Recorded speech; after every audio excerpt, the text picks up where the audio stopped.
The Jaipur Literature Festival, held from January 20th to 24th, usually covered by book reviewers and literary correspondents, this year created more frenzy and noise, not so much at the festival itself, but in the media, print and especially television. Salman Rushdie was invited. The Vice-Chancellor of Darul Uloom Deoband said that Rushdie should be banned from the country, accusing him of offending Muslim sentiments. Told about threats on his life, Rushdie cancelled his visit, though later admitting he was a fool to have believed the fabrication. Some in the media accused the organisers and Rushdie for orchestrating the whole fracas. Others blamed the organisers for not standing up to those who threatened the festival. Conversely, some accused the organisers of pushing the envelope too far. Liberals were blamed for not creating a louder voice. Everyone blamed the government for playing vote bank politics, except of course the government. And some even blamed tweeters for just tweeting and doing nothing more.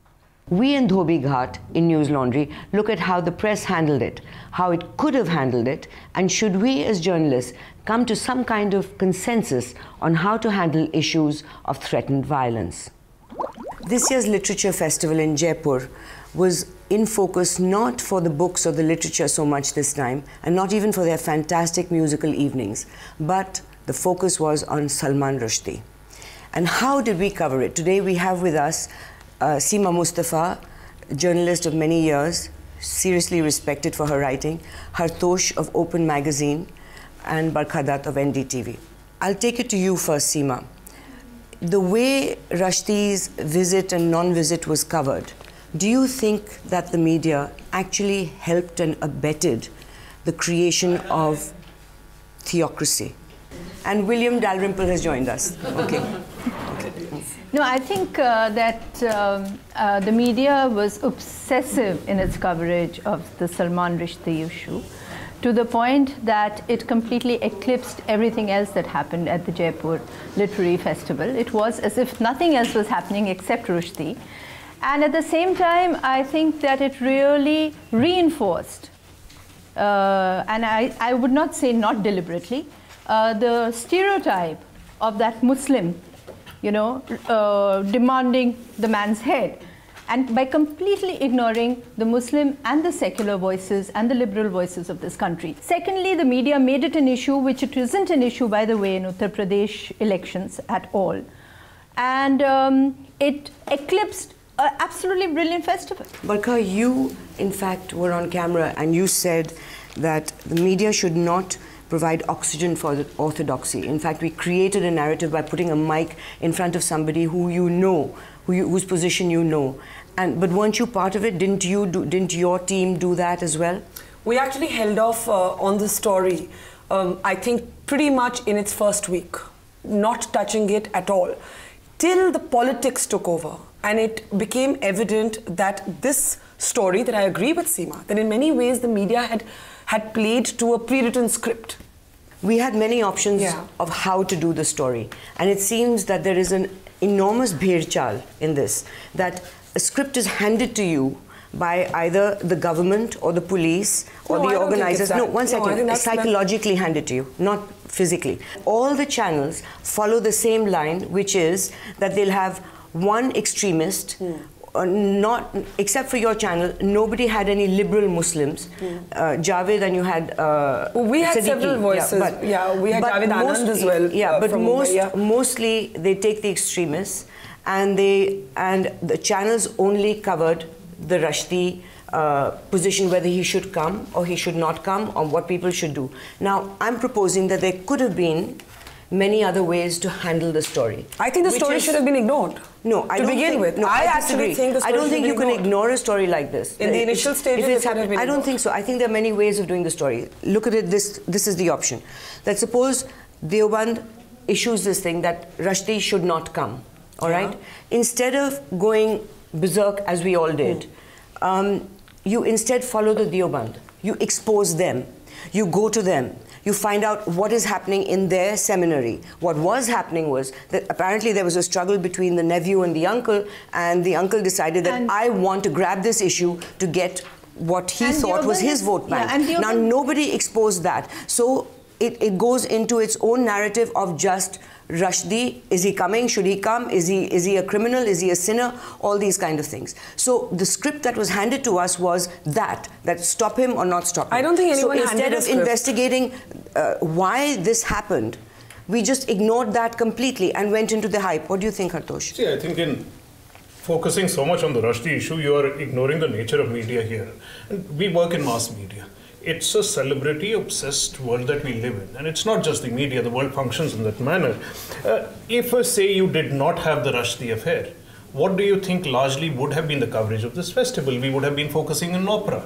It is not as if Rushdie took over the coverage of the festival. It doesn't mean that we have to keep doing this. No, if we are making enormous mistakes by getting sucked into this celebrity culture, why are we repeating it? If you yourself are saying and are cynical about it, why can't journalists think about things in a different way other than the expected narrative of going after celebrities? If, for example, a serious story had been done, as I said, on Deoband, another serious story on Ashok Gehlot's position, on the Muslims that were killed in the mosque by his Rajasthani police, if the focus had been on that and focus on liberal Muslims, don't you think it would have been a different narrative? Sure, see, we will always have competing narratives. It's not as if... But there's only one narrative existed, which was Rushdie is a criminal or sinner. Argue, should he come, should he not come? That was not the narrative. That's all that happened. That was all the narrative. That was not the narrative. You were not watching Times Now. I wasn't watching Times Now, but I have to. I readily concede. You should be. I know you're a fan. I'm not. I'm a fan of all of you. But on many other channels, there were voices of liberal Muslims where I do agree. Not with enough. You. There was no I agree with Seema a little more than I agree with you. I think in those initial stages, we prototyped and stereotyped the Muslim, and that's the sin the media created. No, there's also a point of a perspective. You know, when you're handling a story like Rushdie, which is going on, the whole thing wasn't put into a perspective, and the perspective had many elements. It had the elements of the Muslim. It had the element of secularism. It had the element of the literary festival. It had the element, and that was a very important element, of the Congress politics in Rajasthan and in Uttar Pradesh. Now, having said all that, if the perspective had been kept, and if it hadn't become just the Rushdie versus the Muslim story, which is what it became. It was a trap. Yeah. It was a trap which the media fell into. But the government was damned by almost everybody. But that's hardly the point, because people... That became the story. How ham-handed the government had been in how they played a really petty and unintelligent hand of politics, which they thought people would not see through. On other channels, there was a lot of other stuff also. There was a huge amount of criticism of the organizers. All right. In fact, Hartosh wrote about mobs bent on violence outside the Diggy Palace served as a pretext for calling off the event. That I stand by absolutely. Okay, how do you know? You weren't there. No, what I am saying is the numbers... It was another matter that, according to no independent report, were there more than a handful of protesters. I was there, and I could not cross the street because there were more than... Let me show you the pictures.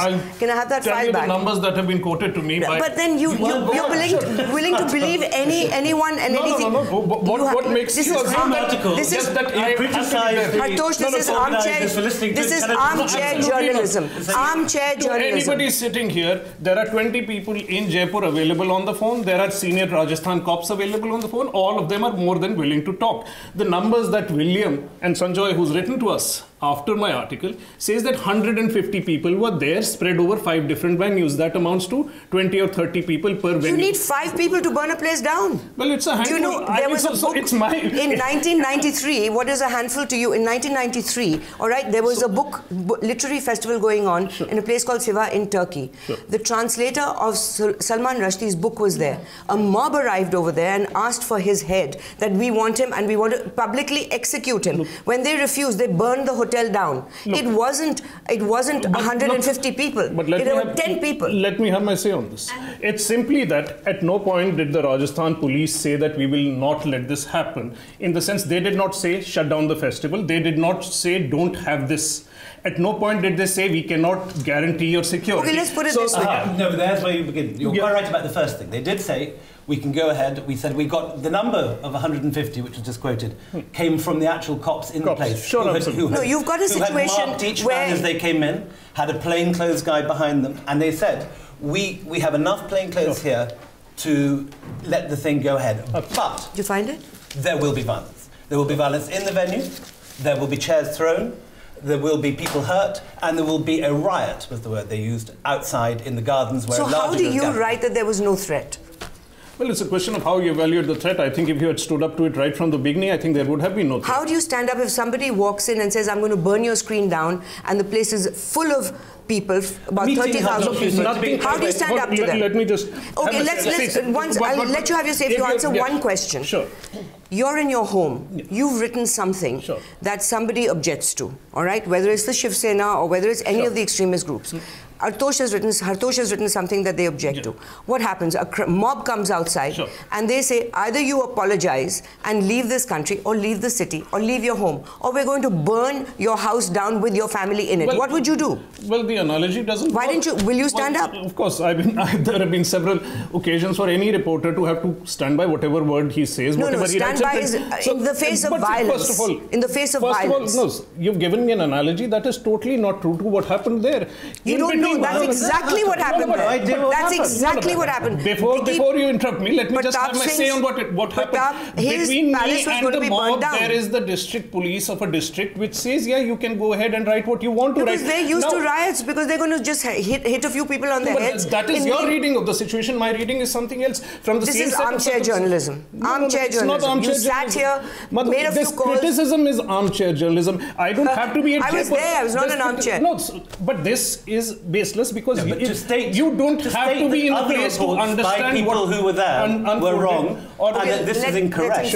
And to say that what you say is right when you weren't there is the height of arrogance. You have no idea what the situation was. That's your opinion. I don't agree with it, that it is the height of arrogance. And also, you don't actually know what the briefing by the police was. The briefing, we said to them very straight, what are we talking about when you mean violence? Are you talking about lathi charges? They said yes. Are you talking about police? Are you talking about police shooting? And they said possibly. Can I come in only because I was meant to moderate the panel, so I was able to witness a little bit of this. And till the last moment, I kept saying, and William was agreeing with me, and there was a big discussion, should we take the chance? Should we take the chance? Should we just start it? And we discussed what could happen. And both of us were saying, let's just go for it. Let's just go for it. Dekhte hain kya hoga. And then the counter view to that became, but you know, what if somebody throws a chair? It'll begin with the chair. And it may end up with police action. And if it ends up with police action, is it fair to inflict that on many people here? That was the dilemma. Is about 40% that was the dilemma. Barkha, you benefited the most. By getting the interview? I did. Is she benefited? I did. I confess. What happens? A few thousand would have seen the interview at the festival, and then millions saw it. So you stop it. You enjoyed yourself. I did. I openly this is a very, very important plead guilty. One important point here, just to continue on this one, is that, you know, the idea that we pulled the video link. The video link happened, the same interviewer talked to the same man from the same studio. Yeah. Rather than 10,000 people seeing it, 1 million people saw it. So the idea that we kind of capitulated. Who burned things down? The video link happened across the country, not just in Jaipur. Video link did not happen. It happened in a studio, not in a Jaipur. He was in a studio, and I was locked in a room asking her. Yeah, but she was not in public. She was not. She was not. The interview was telecast to the world. Is the point? Public was not attacking Barkha because of that. They had objection to the video link being transmitted. Barkha was not sitting in the lawns in Diggi Palace. She was in a live audience. She was in a room. If we go cutting back and forth without spending some time on the actual issue, we are doing exactly what we criticize the rest of the media for. That it'll sound great, but it doesn't get much substance. What I'm trying to say is that, look, it's fine as far as the organizers of Jaipur are dealing with the Jaipur Literary Festival, fair enough.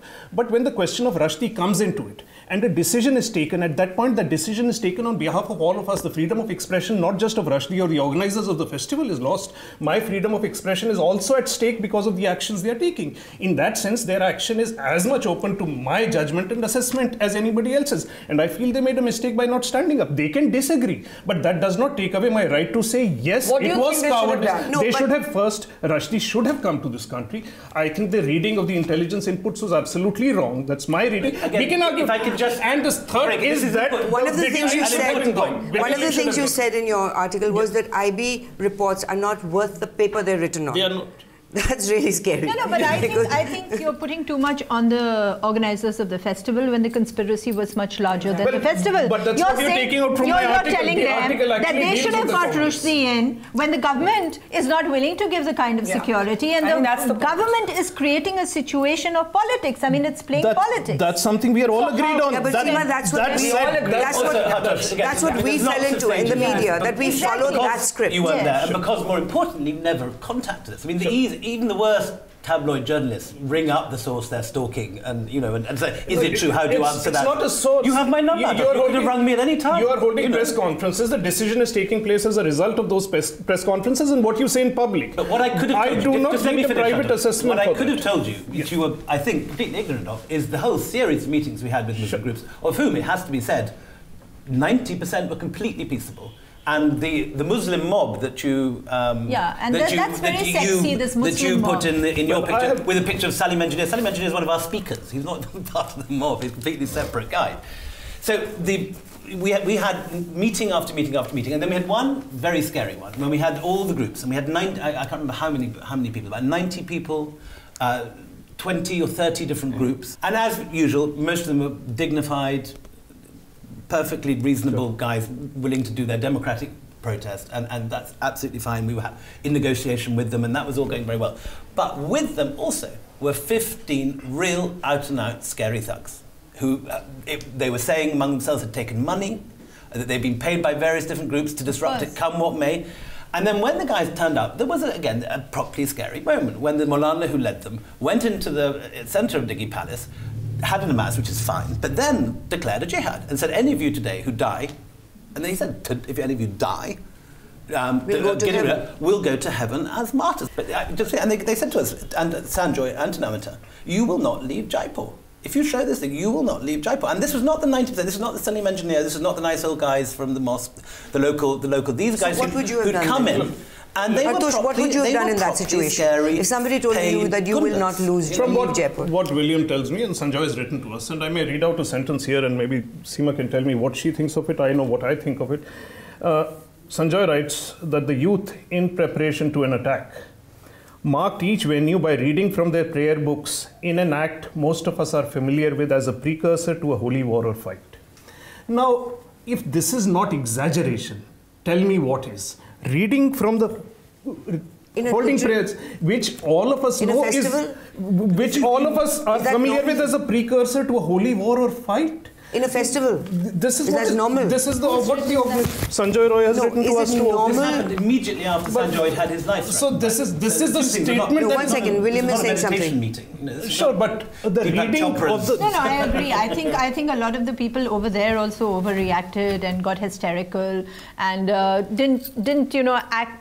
Were not firm enough. Actually, I didn't see any hysteria. No, if that's true, fact, I'm going just by that. No, that's not true, because I didn't see any... This letter is true. I mean, it's a letter that is published in this issue of the... No, the incident might be true, but I didn't see any hysteria. Okay. The fact of the matter is that there were only 4 or 5 moments of Rushdie in that festival. Announcement that he's coming, announcement that he's not coming, reading of the Quran, reading of the satanic verses, and then announcement of the link, and cancellation of the link. Problem here is that everybody in the rest of the country who wasn't in Jaipur thought it was all about Salman Rushdie, whereas people in the festival, it would be just a whiff of gossip going here, there, and these 5 moments. Yeah. Other than that, the festival went on as normal. There was no hysteria. Madhu, these people contained it, add, in fact. Yeah. So please continue. I just want to say that, one thing the media has to realize, which is television and which is us as well, that when you crowd in on a person, whether it be that Muslim from the Deoband or somebody, and you try to elicit and get reactions, the person starts reacting. I agree. And 50 more join in because they feel that that's the way they should go. Yeah. And this has happened over and over again in very, very sensitive conflict situations, that the entire media comes in like vultures. You surround the 2 people you've seen, you start pushing them, they start responding, and they say, we'll kill him, we'll do this. Whereas initially, all they wanted to do was just make a little noise. Which is why I come back to my initial argument. And this is what this is. This is such exaggeration Absolutely. You know, and it's great. But there I disagree with you, Madhu, where you say there were alternative ways of covering, yes, but those alternative ways were step 2. At step 1, a mic should not have been thrust in the face of some Maulvi saying, Salman Rushdie aa rahe hain Jaipur mein. What do you have to say? That's actually what I'm saying. What you're saying, it should not have been... not have sought the response of the Deoband at all, multiplying an artificial narrative. No, Barkha, you're not disagreeing with me. You're agreeing with me. I'm saying that should not have been done at all. At all. Reporters are not used to anymore going and investigating a story. They're just getting bites. I'm saying, it's a bite culture. It was a story. If the Deoband Initially it wasn't a story. If the Deoband has said this, expose the Deoband. The Deoband says this every year, and it goes, it without a trace. Expose their motives. Expose why they're doing it. Show liberal Muslims who don't agree with it. It's a different narrative. Liberal Muslims were No, you just had them on your talk shows, but there was no story done on it. Other important point is, I mean, our special themes this year are Bhakti poetry. We have Purushottam Agarwal, we have Madan Gopal Singh, we have a lot of... we're all sorts asleep already. we have a lot of stuff beyond the Farangi celebrities. Cover a bit of that. And it never happens. And people outside Jaipur, I mean, we have all these sort of academics in JNU moaning that Jaipur's just Oprah and a couple of foreign celebrities because they haven't seen the programme. The programme is kind of very heavily weighted between... Kaju complained that, Kabir is not being... And you had it's our special subject. We have 15 sessions on it. No, but Barkha, stop tweeting. Not tweeting. She's tweeting anything. I have a show in 10 minutes. Sorry. Okay. No, what I was saying was that supposing you had done it differently, all right? Don't you think that the result would have been that Rushdie might have actually been able to come if we hadn't hyped it up so much? The big mistake is that initial, what do you have to say about Salman Rushdie coming? Everything spiraled out of control from that point. But your channel was part of it, no? No, our channel actually did not cover the story. No, there's evidence of this. The first week, we did not cover the story. I tweeted about it. It's on record. I tweeted about it. This NDTV is so beige, it's boring. Now you want sides now. You can't have it both ways. You can't have worthy and interesting all at once. I'm like Times now. You're running neck to neck on educational documentaries on BBC. Madhu, come on. Sometimes you've got to stand up for something. I want to add to what Madhu was saying. Yeah. I mean, why should the choice be between no coverage and excessive coverage? Why can't it be coverage in a perspective where you cover the story but don't get hysterical about it? Bring in the various dimensions to the story. Rushdie not coming in was going to be a story. So maybe that, just being out of that space doesn't really handle the problem. Because then you have to jump into that once space. Once he was not coming, you had to do the story. I'm saying the point at which I felt it should have been ignored was the threat from the Deoband.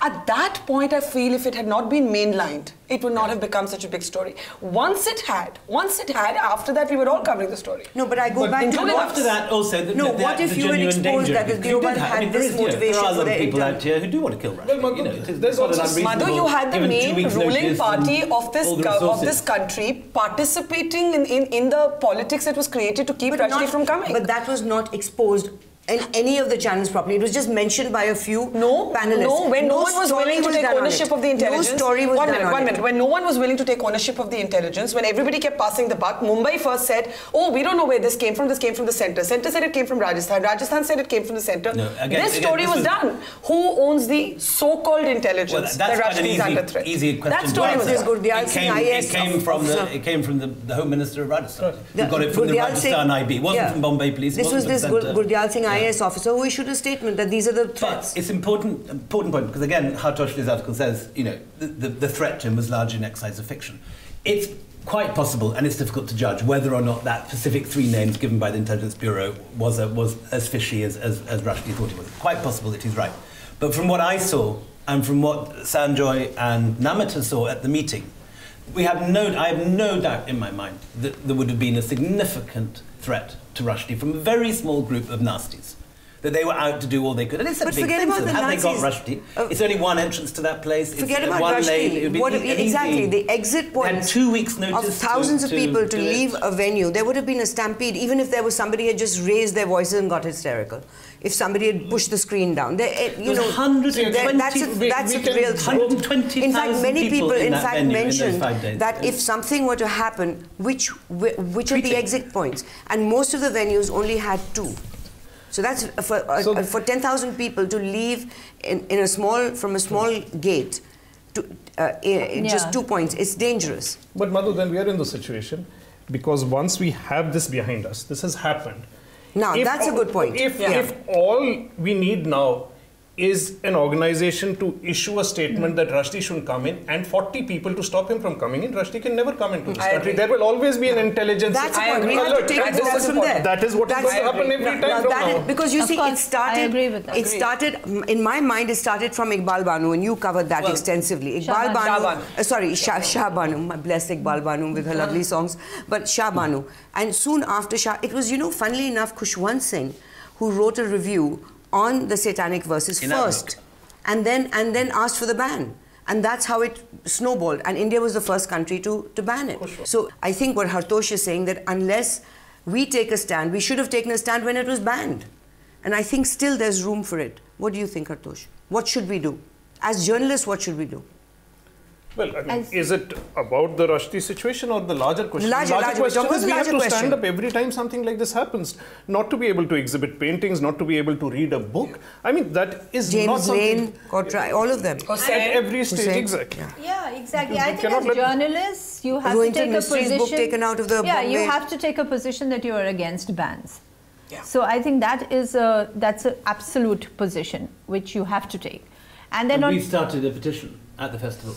To get the ban. Yeah, but you didn't. But do petitions work? Do petitions work? It's like lighting a candle at India Gate. I mean, come on, do they work? The point is, it just makes you feel better. Nothing happens. Everybody's hackles are up. You issue a petition like that, you just add to the controversy. I think every time when governments move to ban, or when even with Hussain, when he was exiled, I really think it's a major shame that Indian civil society, artists, journalists just didn't do a thing about it. About insisting and building up the pressure, the same television, the same magazines, all of us, that we didn't build that pressure on this government to make sure he comes back. Now, these are things where you have to take a position. You can't just sort of center it on an individual and say it is. You have to take constant positions. You have to do your writing accordingly. At the same time, the writing cannot be always around an event where you create controversies or fuel controversies, and the results are so terrible often in these kind of situations. But what would you do differently? I think I would be wary of making the marginal the main line. I think that's what the media does, because there is a certain amount of noise and amplification of the extremist voice. The moderate voice is often nuanced. Most journalists don't like nuance because it doesn't give them a sexier headline. That's the problem. Yeah. That is, in fact, where the crisis begins. But you can make it sexy. It's the way it's written, the way it's covered. No, I agree. So I'm asking you, what would I do differently? What would I want to see done differently by the trade? I think it's that stop just for the sake of histrionics or fireworks on screen. Stop mainlining fringe voices. In fact, stop giving them the legitimacy of being guests. You're always accused of being hysterical and all that. But I don't think I'm an extremist ideologue. I've never been called that. I've never been called that even by Hartosh. She's always being accused of being hysterical on camera. But not an ideologue. There's something else that I did want to say, that we have to admit that part of this coverage comes from the fact, now I'm going back to literature or the festival, and we as a country, rather than just Rushdie himself, is that, we have to admit that we are not great lovers of literature. Let's not pretend. The mass media does not understand literature. Part of the reason that you get a focus on Rushdie or you get focus on celebrities, because that is the nature of mass media. It is the Jaipur Literature Festival. That's not true. Go to the book fair in Pragati Maidan. Go to any book fair. All of us have been there. Where are the readers? Where are the critics? Where is a good engagement? There's no glamour in the Pragati Maidan book fair. Is 120,000 people turn up, and every single session was completely... There's no glamour in the Pragati Maidan. Yeah. And a really obscure thing. If the Kargilani is talking about prison diaries on the front lawns... Amitabh Ghosh today in the Hindustan Times, he's made the point pretty succinctly in terms of what he feels is a problem with our literary culture. That's not about Jaipur Festival. He goes to foreign festivals. Again, this is... Exactly. Again, this is armchair journalism. Sorry, Hartosh. Because if you go... Let me finish. He got off his chair. He got off his chair and went to Pragati Maidan. It's crowded. There's no glamour there. It's crowded. There are millions of people who go there for 1 week.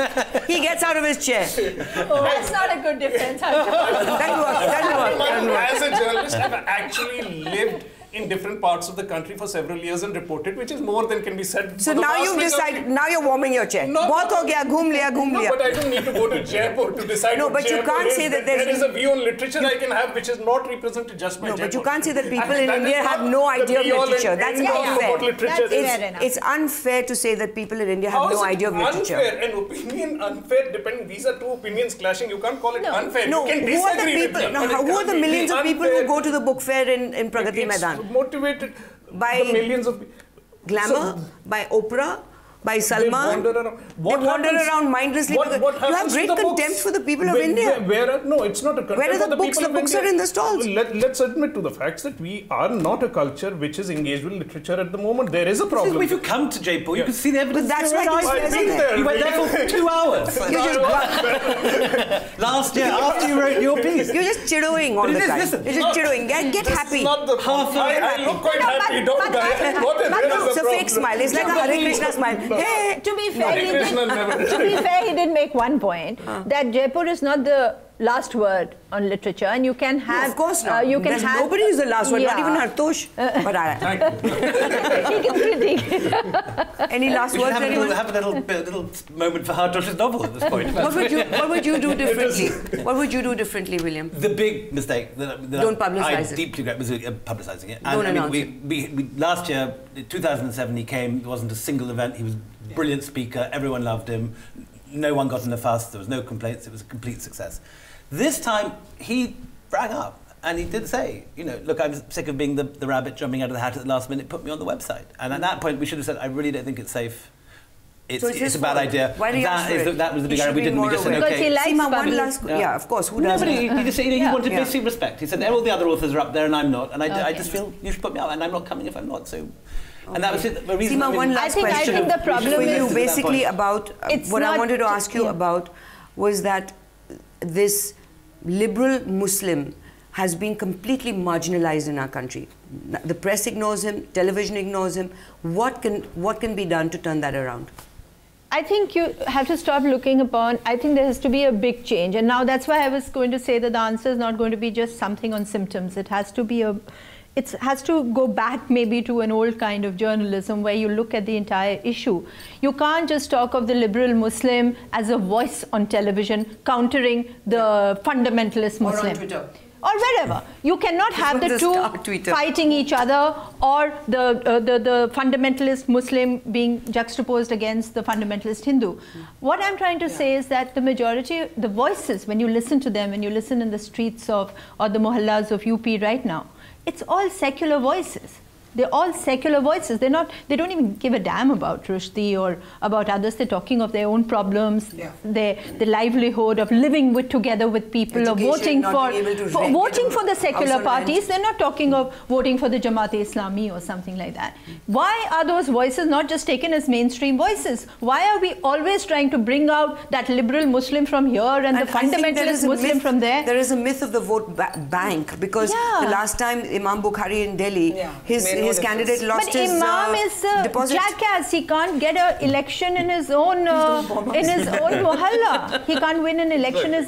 The point is not the Imam. The point is just people. They're just people like you and me. They've never had religious leaders. Where are the religious leaders? They are little imams here and there. The problem is that all these imams and others are being bandied about by the political parties. And so the media also follows now the political parties and goes to these guys. Why don't you go to the masses? Exactly. The media mistakenly thinks that good television is based on the dialectics of conflict, which it doesn't always have to be. You know, what Seema is saying is bang on, that you construct a television debate by saying, ye liberal hai, ye extremist hai, ab inka ladai hoga. I mean, it's just banal. And then scream at everybody. But you like that kind of TV, Madhu. The channel you watch has it all the time. I even like Comedy Central. No, you've got 5 liberal voices. Excuse me, even the Muslim voices that you bring in, I mean the liberal voices, you've got just 4 of them. I mean, I'm dead tired of seeing those 4 guys being masqueraded around as the only as mascots. I take that point. And that's all. Every time, okay, call so I won't name them, but you can name them. Yeah, whatever. Call them, and there they are. See, also there's a problem. I mean,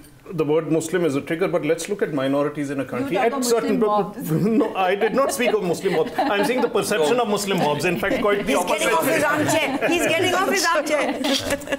Madhu, between us, we can decide who has sat more on an armchair, but that's a different matter. But I'm talking about serious issue in terms of covering minorities. And it is that at certain times, when there is a feeling that you are besieged, and it happened with the Sikhs in this country as well, that to come around and look for proof that you have to speak for something. It's a ridiculous way of approaching the issue. It is to create a siege mentality. It is, even in the most liberal of Sikhs, it is to create a mentality that says, you know, this is not it, I don't agree with you, you can go where you want. And that's the atmosphere we are creating every time we do. The whole world condemns a terrorist attack, but until you get a bunch of Muslims to stand up and say, we condemn it, you say, no, Muslims are supporting it. What is this rubbish? Okay, thank you very much, Seema. Thank you, William. Thanks, Barkha. And Hartosh, I'm getting him off his armchair to go report. Not too well. Okay, guys, I got it. तब भी नहीं उठा. देखा जुड़ा हुआ है. That means you just aren't good with your reporters. That is a problem.